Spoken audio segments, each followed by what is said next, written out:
electron flow in one direction alternates between 0 and 1. Okay, ang tamang sagot po dyan is it makes logic decision. Okay, yan ngayon yung nagde-decide sa isang circuit kung ano ba yung gagawin niya sa circuit na yan. Okay? Next item, Boolean algebra is essentially based on symbols, logic, truth, or number.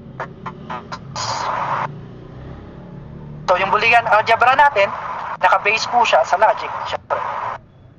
At yung logic na yun, siya yung mag-identify kung ano nga ba yung magiging output ng isang Boolean algebra. Okay?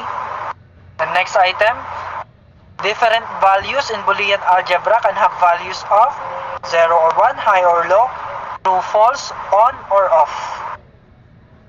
Kung pansinin mo, halos magkakapareha. Pero, ang tamang sagot dyan ay 0 or 1. Bakit 0 or 1? Kasi sa 0 or 1 na yan, pwedeng maging high or low, true or false, on or off yung ibig sabihin niya. Okay? Pag 0 siya, pwede siyang maging low, maging false, or maging off. Okay? Pag 1 naman yung value mo, pwede siyang maging high, maging true, or maging on. Yan. So, yan po yung ibig sabihin no 0 or 1 natin. Okay, paki-screenshot, engineers.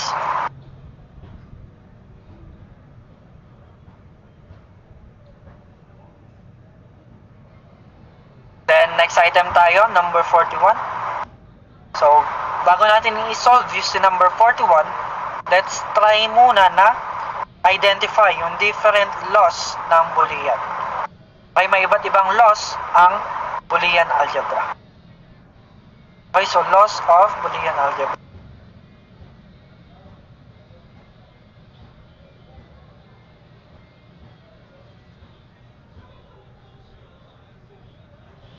Okay, yung first law natin ay yung tinatawag nating OR laws.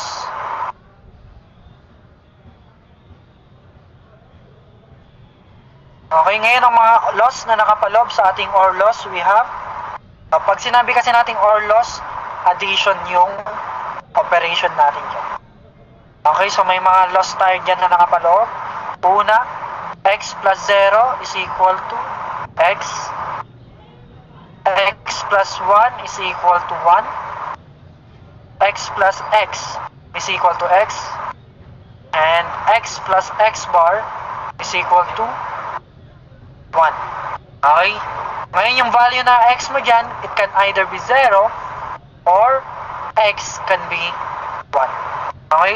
At yung ibig sabihin ng x bar natin dyan, complement lang po yan. Pag sinabi natin complement, kabaligtaran. Okay, madidiscuss natin yun. Ang next law natin, we have end loss. Ang operation naman natin sa end loss, we have multiplication. Okay?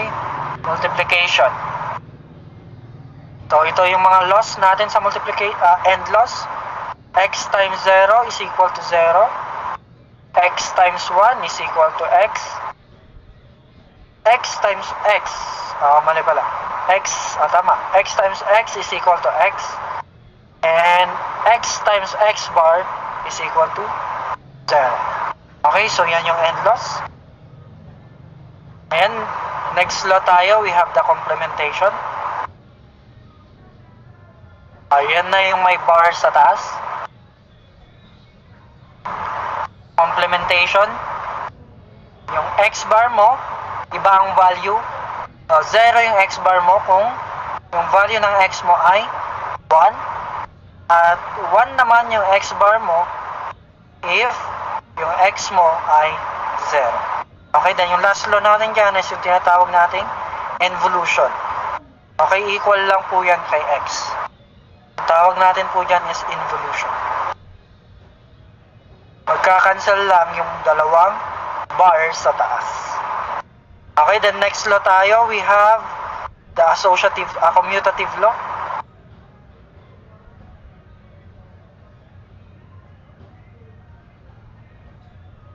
Okay, commutative, anong ibig sabihin yan? Kahit pagbalibalik ka rin mo, parehas pa rin. So, x plus y equal lang po yan kay y plus x. X times y equal lang po yan kay y times x. Okay? Then, next law tayo, we have the associative law.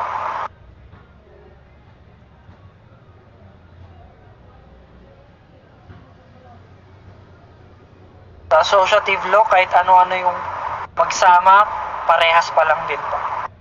Example, ito yung mga law, x plus y plus parenthesis y plus z equal lang po yan kay parenthesis x plus y parenthesis plus z. Pag times naman, x times yz equal lang yan kay xy times z. Okay, so yan yung isang law natin. Then, itong next, distributive law.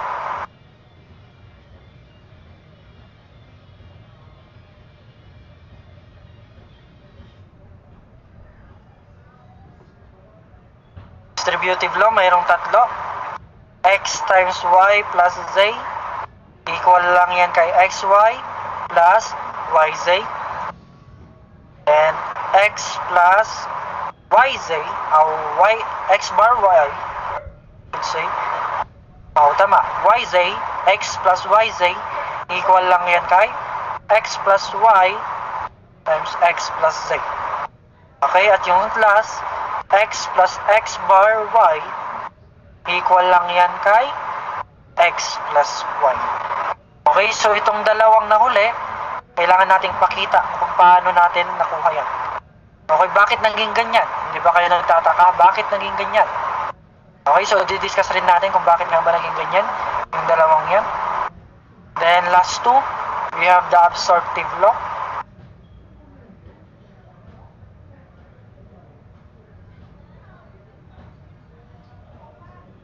No, so dalawa lang yung nasa absorptive law. Kalagay dyan, x plus xy is equal to x times x bar y plus y is equal to xy. Okay, so ipoprove rin natin itong dalawang to na absorptive. Bakit natin ipoprove? Kasi yan po yung madalas nating magamit sa mga susunod na problem. Ang apat na yan. Then last law natin, tawag natin is De Morgan's theorem. Dalawa lang din yung nakapaloob dito. We have bar x plus y is equal to x bar times y bar. Or bar x times y is equal to x bar plus y bar. So yan yung different laws na magagamit natin sa Boolean algebra.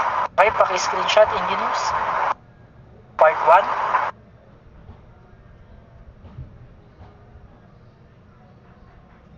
Then, part 2.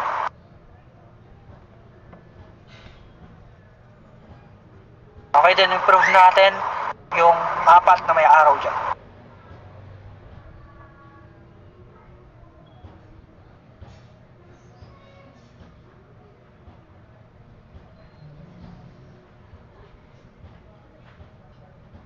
Okay, prove natin to.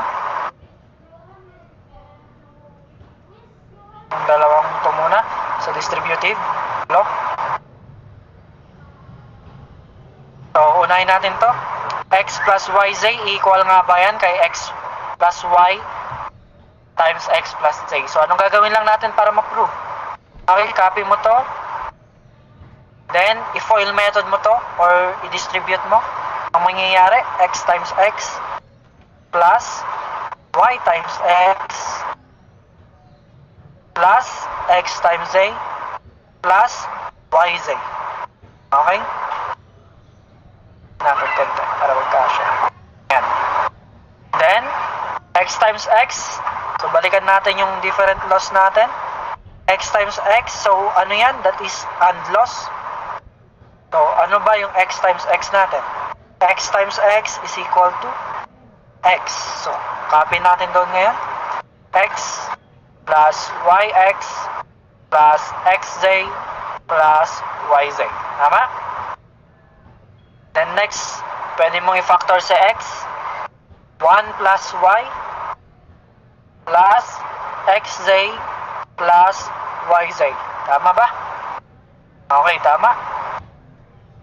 Next step natin, gamit ka nung end loss. Ito yung kanina. Ito yung end loss. Then, next step, gamit tayo nung OR loss. Okay, yung OR loss natin, 1 plus x or x plus 1 is equal to 1. Tama ba? So, yun yung gagamitin natin dito. This now will become 1. So, x, ito magiging 1 na lang po siya. So, x plus xz plus yz. So, pwede ko ulit i-factor sa x. 1 plus z plus yz. Tama? At ito, alam natin na equal lang yan kay 1. Okay, so ano yung natira? X plus yz now is equal to x plus yz. So, na-prove natin ngayon na parehas lang ang x plus yz kay x plus y times x plus z. Okay? Sundan ba, engineers? Okay. Ngayon, yan naman yung yung law na yan naman yung gagamitin natin dito sa second law. Okay? Papansinin mo ba? Itong portion na to,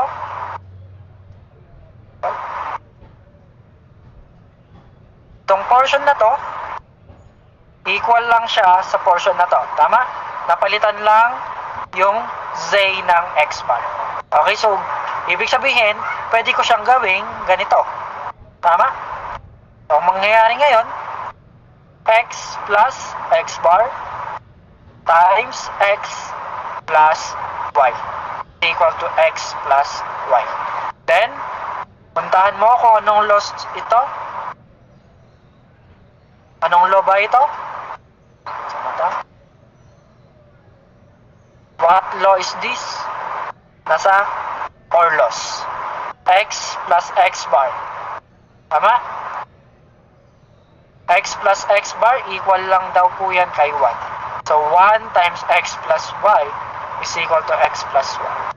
Therefore, x plus y now is equal to x plus y. So, na-prove natin ngayon na parehas lang sila. Okay, so paki-screenshot, engineers.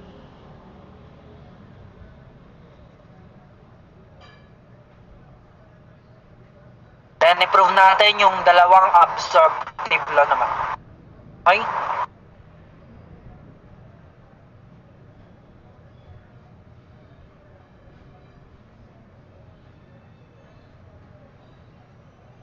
Dalawang absorptive law naman to. Okay, unahin natin si x plus xy is equal to x. Anong gagawin mo lang dyan? I-factor mo lang si x. So, that will now become 1 plus y is equal to x. At alam natin na ang 1 plus y, equal lang yan kay 1. Therefore, x is equal to x na. Okay, so correct yung absorptive law natin. Ganun rin sa kabila. I-distribute mo x times x bar plus y is equal to xy. Then, punta ka ngayon kay end loss. Asan ba yung end loss natin? X times x bar is equal to 0. So, ang mangyayari ngayon, 0 plus xy is equal to xy. Tama? Turin ko na lang to. Magiging 0 yung value niya. Therefore, xy now is equal to xy. Na-prove natin ngayon yung 4 na laws na madalas magamit sa mga susunod na problem. Okay, so proceed tayo sa number 41. Absorptive law ang sinasabi, and na-prove na natin yan kanina. A plus AB, anong gagawin natin? Factor lang natin si A, then 1 plus B. Okay? Therefore, alam natin na 1 plus B equal lang yan kay 1. Anong law yan? We have the end loss. Tama? Or loss, I should say. Or law. Tama?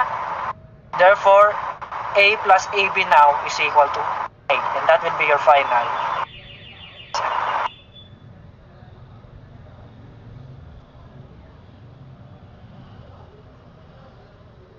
Okay, nasundan ba, engineers? Okay, then paki-screenshot nga. And proceed tayo sa number 42.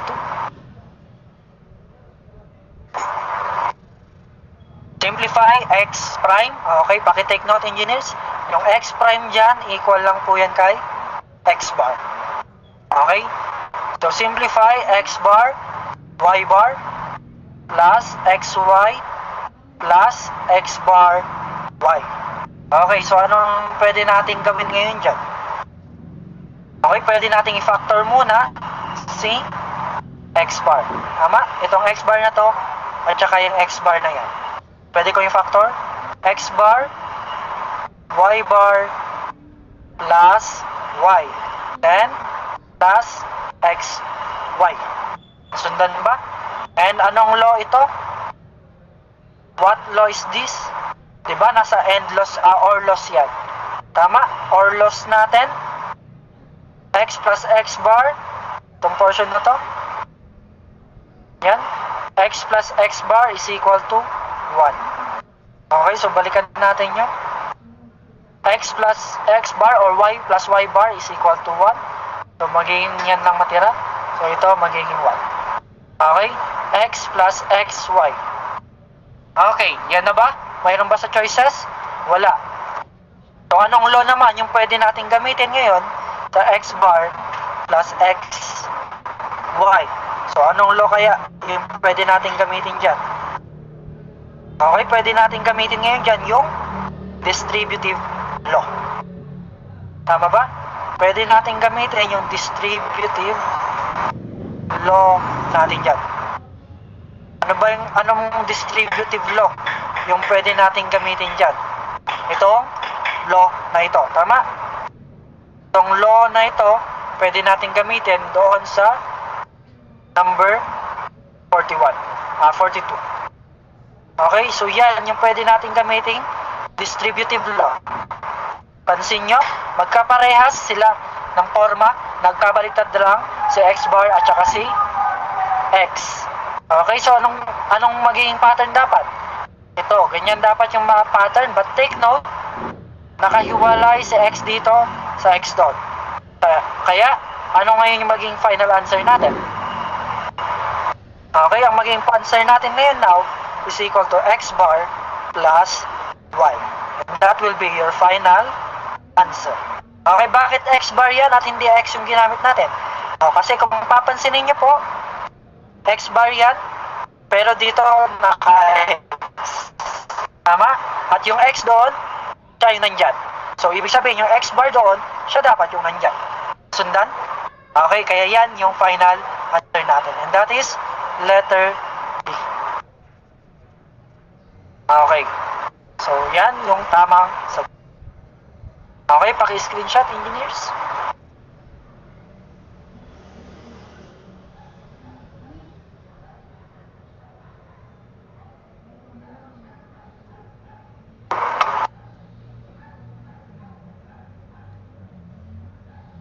Okay, next item tayo.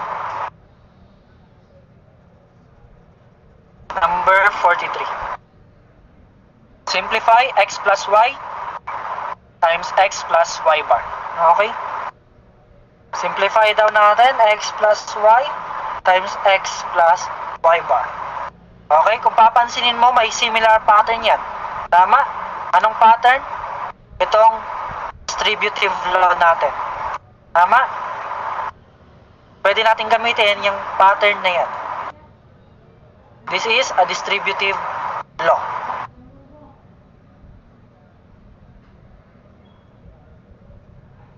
Tama? Nasundan ba? Present sa x plus y, andun sa x plus y. Present sa x, pero yon naging z lang.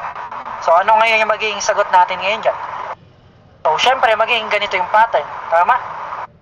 Yung kung ano yung naulit, siya yung nakahiwalay. So, ano rin ba yung naulit dito? The x. So, x plus, then, yung hindi naulit, siya naman yung naulit dito. X plus y, y bar. Okay. So, yan na ba yung final answer? Hindi pa po. Tama? Bakit? Pwede pa nating kasing i-simplify itong portion na yan. Okay, anong law yan? We have the end loss. Tama? Anong law sa end loss yan? Itong law na to. Tama? This law. Okay, yung law na yan ng end loss. Nasundan? So ngayon, ano yung magiging final answer natin dyan? So, ibig sabihin, ito magiging 0 na lang. So, ang final answer natin will become X. So, that will be final. That is letter. Okay, paki-screenshot mga engineers.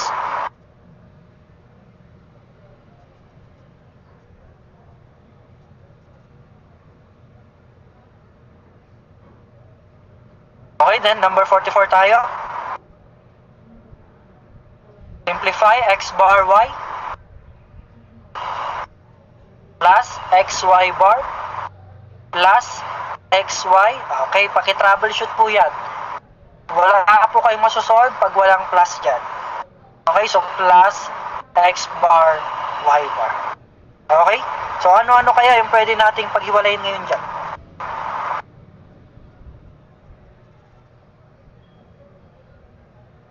Ano kayang law yung pwede nating gamitin dyan?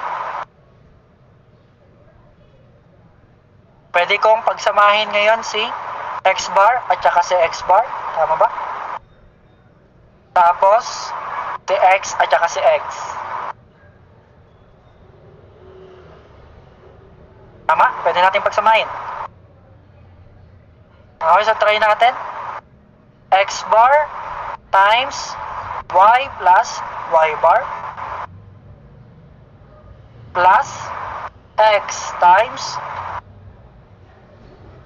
y bar plus y. Okay? So, parehas lang ito. Anong law ngayon yung gagamitin natin? Sa portion ng ito. Anong law yung gagamitin natin dyan? We have or loss. Tama? Or loss. Anong law natin yan? Itong law na to. Tama? Yang law na yan. Okay? Pwede natin gamitin yung law na yan ng or loss.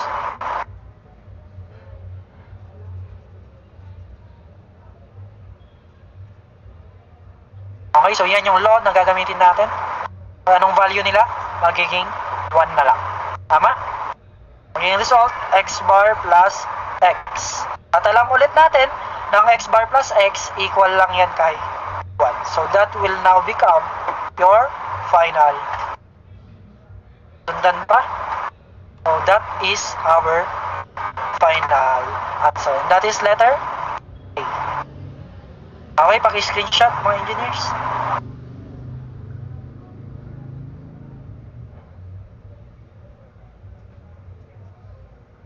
Okay, let's continue, engineers. Number 45. Reduce the number of literals x bar plus xy plus xz bar plus xy bar z bar. Okay, ibig sabihin ng reduce, simplify lang po natin yung ating binigay na booleans. Okay, so maghanap tayo ng pwede nating i-factor ngayon dyan. Okay, pwede nating i-factor si xj prime, tama? Or xj bar at saka itong xj bar na. Tama? Tingnan muna yung factor natin. Equals x bar plus xy plus xj bar times 1 plus y bar. Okay, anong law natin ito? We have or loss. This is or loss. Anong mangyayari pag ganyan? Magiging 1 lang po siya.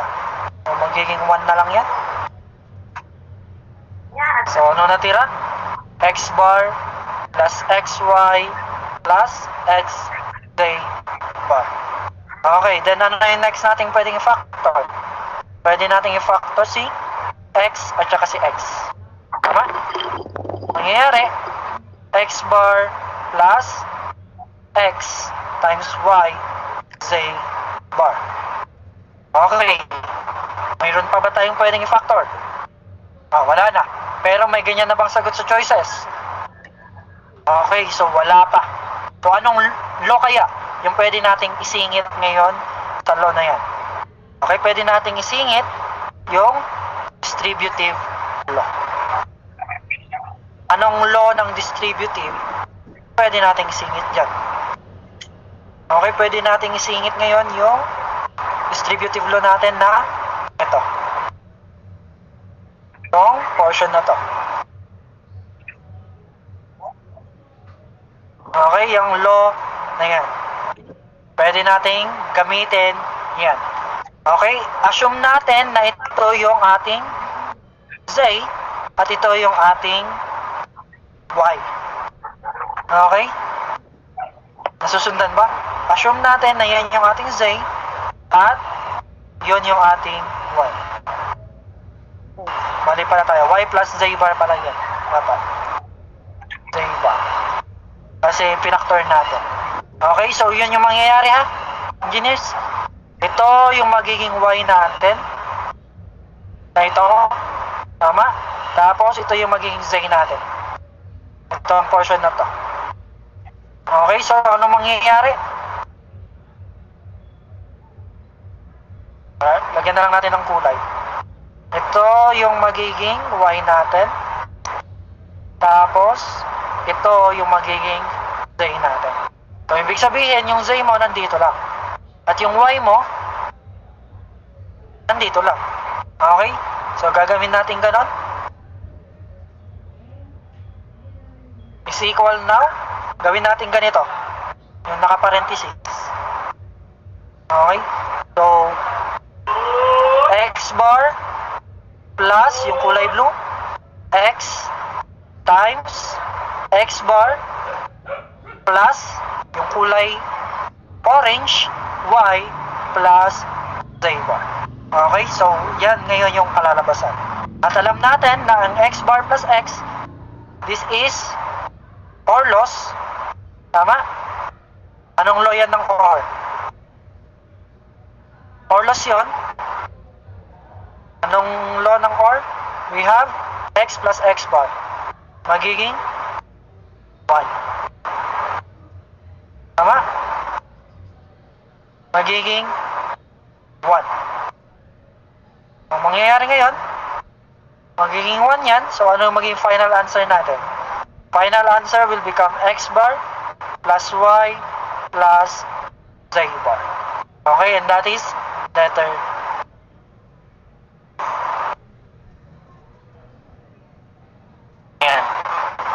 ganyan yung paggamit ng distributive law natin. Diba? Naging useful yung distributive law natin?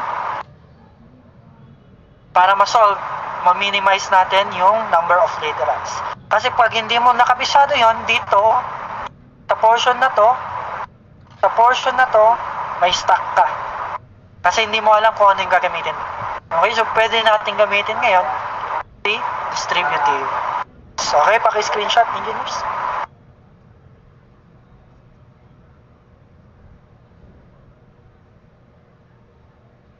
Okay, number 46 tayo. Reduce xy plus x bar, y bar. Troubleshoot yan. Z bar po yan. Z bar to. Z bar plus x bar, y, z bar. Okay, so ano yung pwede muna nating i-factor dyan? Okay, pwede nating i-factor si x bar, z bar. Tama? Pwede nating i-factor yan. So, xy plus x bar, z bar. Ano natira? Y bar plus y. Alam natin na ang y bar plus y is equal to 1 lang po yan. Okay, so x, y plus x bar, z bar. Okay, that will now become our final. So, wala ka na pong masisimplify dyan. Okay, that is letter C.